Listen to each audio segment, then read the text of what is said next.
Jawab dulu. Yesus diberi kuasa atau kekuasaannya berasal dari dirinya sendiri? Jawab. Silakan nanti Diam dulu, saya jelasin. Diam dulu. Enggak perlu penjelasan, saya perlu jawaban. Saya masih menjawab pertanyaan kamu, udah bikin pertanyaan lain. Nanti pertanyaan yang sama ini Udah turunin lah, nggak bisa dialog dia. Ya udah, nggak mau jawab, turunin aja ya Pak De ya. Turun, nggak bisa dialog dia. Udah turun. Silakan lagi Juma, ini ada dan ini. Enak dia diajak dialog. Assalamualaikum warahmatullahi wabarakatuh. Waalaikumsalam. Ini Bang Sugi, tadi ya saya ada dengar pembicaraan masalah ini loh. Kalau Tuhannya Yesus itu mengampuni dosa-dosa gitu ya. Bukti Yesus Tuhan, dia bisa mengampuni dosa gitu Bang. Faktanya Petrus juga bisa. Iya, kepada pengikutnya kan. Nah, jadi kalau betul itu Yesus mengampuni dosa, ngapain lagi umat dia itu pengikut dia meminta ampun dosa ya? Sebenarnya gampang itu. Kalau Yesus sudah bisa mengampuni dosa ketika dia hidup, karena dia berkata di dunia anak manusia di dunia ini berkuasa mengampuni dosa. Untuk apa lagi dia mati? Ya, untuk apa lagi dia untuk mengampuni dosa juga, kerjaan itu namanya. Sebentar Bang, biar Aki Juma yang lanjutkan. Saya close cam dulu. Ada guru saya.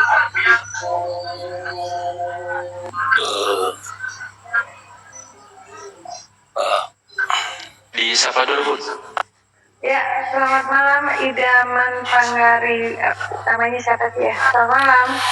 Idaman Pangaribuan sama Marsinaga. Selamat malam. Malam Bang Idaman.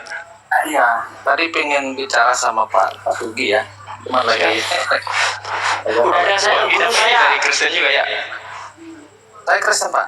Siap. Oke, Terima udah kasih ada Bang guru Idaman. saya, Siap. Pak Idama. Silakan lanjut dengan guru saya. Oh baik. Terima kasih Pak kalau gitu Pak.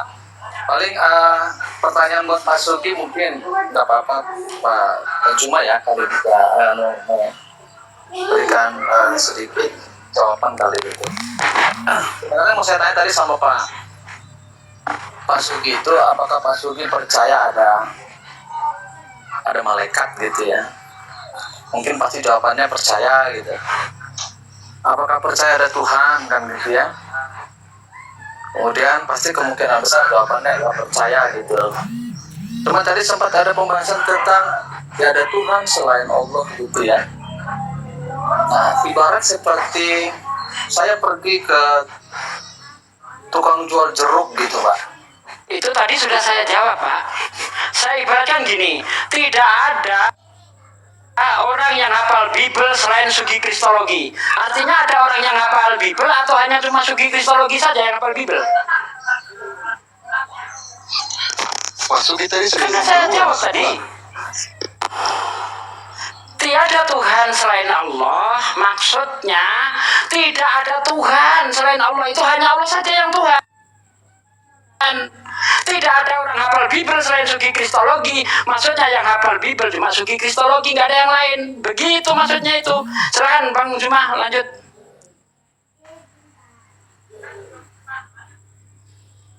Iya, Yesus sendiri mengatakan hidup kekal itu adalah mereka mengenal Engkau satu-satunya Tuhan. Sudah itu Pak. Tidak ada yang lain. Kalau satu-satunya itu dua enggak? Kan cuma satu. Seperti saya katakan tadi bahwa apa?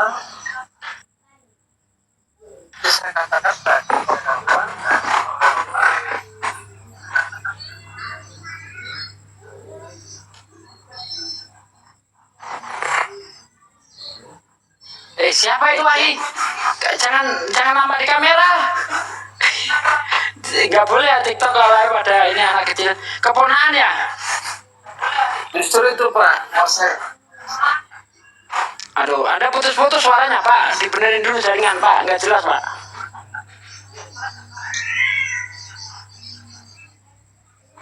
Katakan saya Dibenerin dulu sinyalnya, Bang Idam. Satu-satunya Tuhan berarti tidak.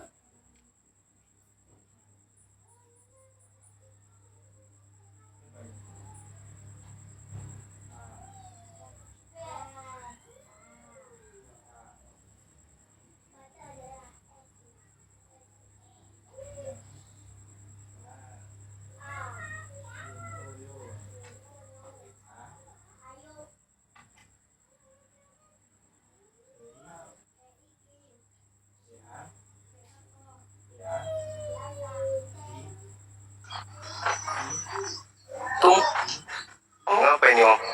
Ayo putus. Sinyalnya Pak, sinyalnya dibetulin dulu.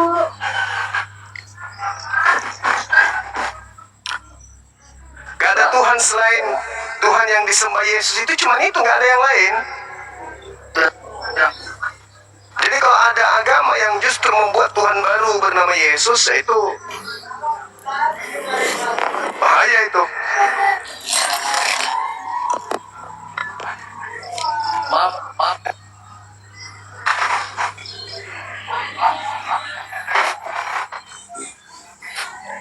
Pak Idama sinyalnya kurang bagus. Roni Leon gimana Roni? Halo, selamat malam. Ya malam. Di mute aja dulu Idama, di mute aja dulu Pak. Biar tunggu sinyalnya bagus. Biarkan Roni dulu yang maju. Silakan Roni, Pak Roni. Masih putus-putus.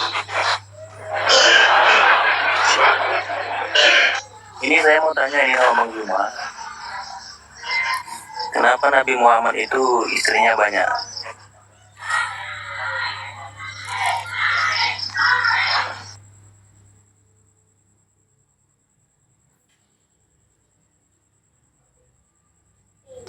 Iya, beliau seorang pemimpin. Salah satu hikmahnya adalah menyatukan kabilah-kabilah Arab yang pada saat itu kemudian Pertanyaan saya bukan pertanyaan itu. hmm,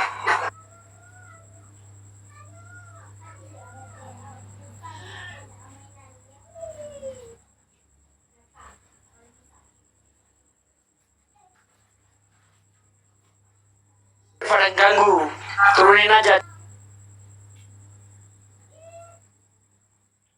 Jaringannya jelek, nggak jelas, putus-putus. Lanjut lagi. harusnya pertanyaannya kenapa Nabi Muhammad sebagai Nabi penutup istrinya sedikit, tidak seperti kakeknya Yesus. Harusnya pertanyaannya kayak gitu. Pertanyaannya ada-ada aja. Kenapa Nabi Muhammad yang punya kuasa, yang adalah nabi, pemimpin negara, pemimpin agama, yang berkuasa atas beberapa kemudian suku-suku yang ada, bangsa-bangsa yang ada, kenapa istrinya cuma sedikit? Kenapa nggak seperti Daud, Salomo, kakeknya Yesus? Itu harusnya pertanyaannya. Mantap. Daud hanya berkuasa di daerah Yahudi.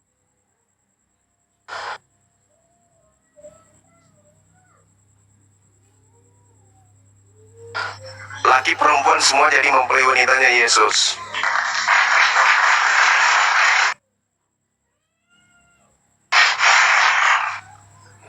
Bible gimana tuh Bang Juma?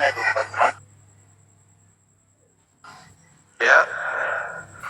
Coba kita baca kitab Wahyu 19.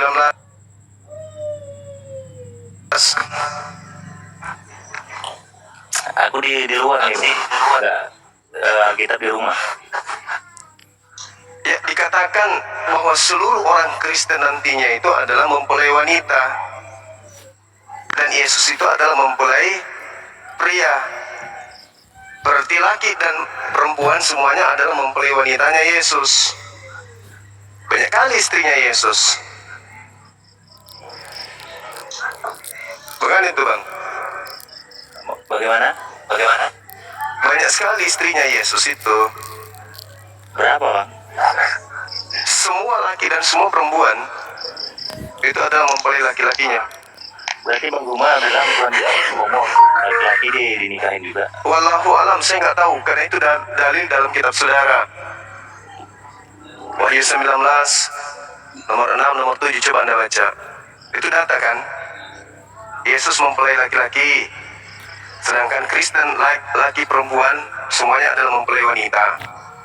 Berarti ketika dikatakan tentang perjamuan kawin anak domba, Yesus kawin dengan semua laki-laki dan semua perempuan.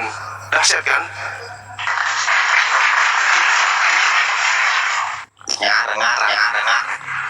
Nyarang? Masa Yesus bilang nyarang? Gimana sih? Saya bacakan ya. Perjanjian kawin udah anak jarang. domba. Udah.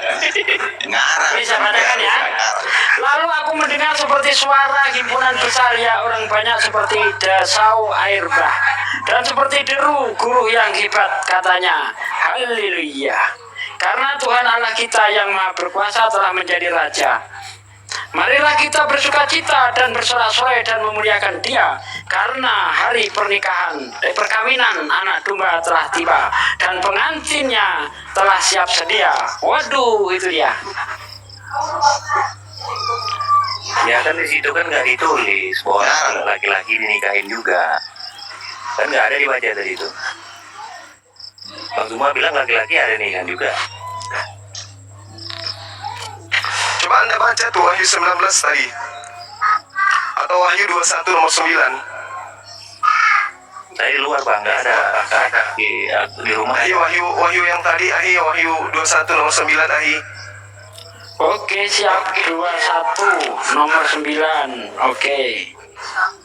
Ya, maka datanglah seorang dari ketujuh malaikat yang memegang ketujuh cawan yang penuh dengan ketujuh malapetaka.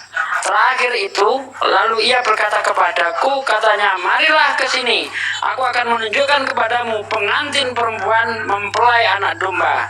Lalu dia dalam roh ia membawa aku ke atas sebuah gunung yang besar lagi tinggi, dan ia menunjukkan kepadaku kota yang kudus itu, Yerusalem, turun dari surga dari Allah. Nah itu dia. Ya, jadi menurut tradisi gereja, Yesus itu mempelai pria, dan gereja dan jemaatnya itu adalah mempelai wanita. Nah, di dalam jemaat gereja kan laki perempuan itu kan jemaatnya mempelai wanitanya Yesus. Berarti nanti kalian di surga itu menikah sama Yesus. Yang saya tidak bayangkan itu Pak Bom. Ya, bulu betisnya lebat, matanya bulunya lebat, kemudian dia berkumis, habis itu dia menggunakan gaun pengantin. Gimana itu bang? Pakai sepatu hak tinggi, jalan kemudian tapi berkumis. Sekarang Loh, itu dalil dalam kitab pokok pula. Bayangkanlah itu, dia jalan, kita sambut mempelai wanita, bombon menggunakan gaun pengantin perempuan kan, pakai makeup, pakai ini simbol-simbol gitu, kemudian dadanya dibesung-besungkan kayak gini-gini, habis itu jalan, kainnya transparan, bulu betisnya lebat.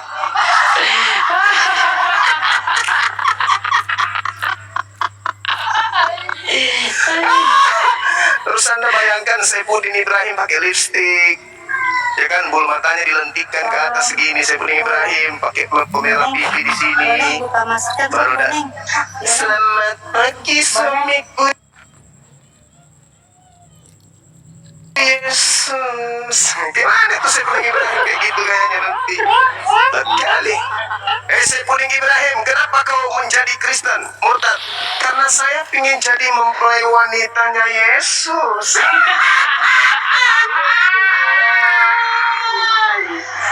Itu dalil bos.